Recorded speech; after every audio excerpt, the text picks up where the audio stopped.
அவங்களுக்கு ஒரு மாதிரி அவங்களுக்கு ரியாக்ட் பண்ணிவிட்டு போயிடும். இதை மாதிரி மஞ்சள் தேய்ச்சி கண்டிப்பாக குளிங்க. வாரத்துக்கு 2 முறை 3 முறை மஞ்சள் தேய்ச்சி வீட்டில் இருக்க பெண்கள் மகாலட்சுமி மாதிரி இருந்தாவே எந்த ஒரு கந்திஷ்டியோ செய்வினையோ வீட்டில் அண்டவே அண்டாது. அடுத்து வாரத்திற்கு ஒரு நாள், அப்போல்லாம் பார்த்திங்கன்னா கோமியம் கிடைக்கும். இப்போ சென்னையில் இருக்கிறவங்களுக்கெல்லாம் கோமியம் கிடைக்க வாய்ப்பில்லை. மஞ்சள் தண்ணி வீடு ஃபுல்லாக முதல்ல துடைச்சிடுவீங்க. பெருக்கி துடைச்சிட்டு அது பிறகு மஞ்சள் தண்ணி தெளித்து ஃபுல்லாக தெளித்து இது சுத்தம் பண்ணிங்கன்னா உங்களுக்கு அந்த கந்திஷ்டியோ செய்வினையோ அண்டவே அண்டாது. வீட்டில் அடிக்கடி சாம்பிராணி புகை போட வேண்டும். வாரத்திற்கு 2 முறை, செவ்வாய்க்கிழமை வெள்ளிக்கிழமை அப்படி ஒரு கணக்கு வச்சுக்கிட்டு தினைக்கும் போட்டால் ரொம்ப விசேஷம். போட முடியாதவர்கள் கண்டிப்பாக வாரத்திற்கு 2 முறை சாம்பிராணி போடுங்க. தினந்தோறும் காலை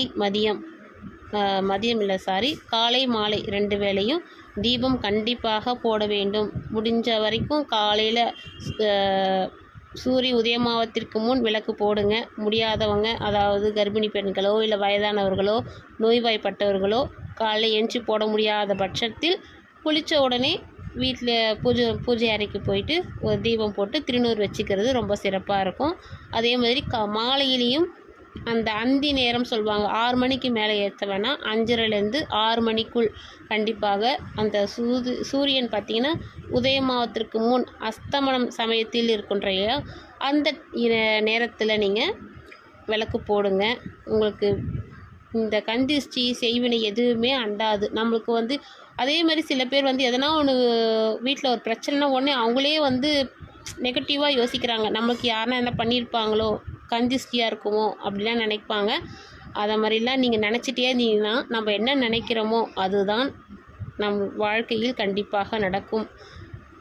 அதனால் நம்ம எல்லோருமே நெகட்டிவாக நினைக்காதீங்க, பாசிட்டிவாக நினைங்க. நமக்கு செய்வினை நமக்கு யாராலும் செய்ய முடியாது, நமக்கு கந்திஷ்டி நெருங்காது, அப்படி ஒரு எண்ணத்தை வைங்க.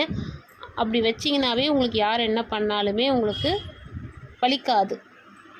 அடுத்தது பார்த்திங்கன்னா பஞ்சகவ்யம் சொல்லி நாட்டு மருந்து கடையில் விற்பாங்க. அதை வாங்கி குளிக்கிற நீரில் ஒரு கொஞ்சோண்டு கலந்து வீட்டில் இருக்கிறவங்க எல்லாருமே குளிங்க. அதுக்கப்புறம் நல்ல தண்ணிலையும் குளிங்க. தலைக்கு குளிக்கிறப்போ இதை செய்யணும். இதை மாதிரி நீங்கள் செஞ்சிட்டே வந்தீங்கன்னா உங்கள் வீட்டில் இருக்கிற கந்திஷ்டி இருந்தாலும் சரி, செய்வினையாக இருந்தாலும் சரி, எதுவுமே உங்களை தோற்றுவித்து நீங்கள் வாழ்க்கையில் ஜெயமே தான் இருப்பீங்க. தைரியமாக இருங்க. நன்றி, வணக்கம். உங்கள் ஜோதிடர் கவிதா.